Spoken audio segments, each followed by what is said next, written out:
గిరిజనుల కోసం బడ్జెట్ 4,500 కోట్లు పైసలకు కేటాయించడం జరిగింది. అందులో 43% అంటే దాదాపు సగానికి దగ్గరగా మన ట్రైబల్ వెల్ఫేర్ బడ్జెట్ అంతా కూడా గిరిజన విద్య మీదే కేటాయించడం జరుగుతుంది, ఖర్చు చేయడం జరుగుతుంది. అంటే గిరిజన విద్యకి అత్యంత ప్రాధాన్యత అనేది మన రాష్ట్ర ప్రభుత్వం ఇస్తుంది.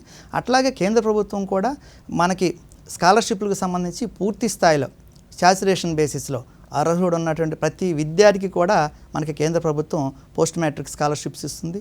అట్లాగే 9th to 10th 9-10 తరగతులు చదివే పిల్లలకి అక్కడ డ్రాప్అవుట్ రేట్ అనేది సెకండరీ లెవెల్ ఎక్కువ ఉంటుంది కాబట్టి అక్కడ డ్రాప్అవుట్ రేట్ తగ్గించడం కోసం వారికి కూడా ప్రీ మ్యాట్రిక్ స్కాలర్షిప్ రూపంలో కూడా కేంద్ర ప్రభుత్వం వారికి ఒక్కొక్కరికి 6,500 రూపాయలు అమౌంట్ ఇస్తుంది. అది కాకుండా నేషనల్ ఫెలోషిప్ ప్రోగ్రాం కింద ఇస్తుంది.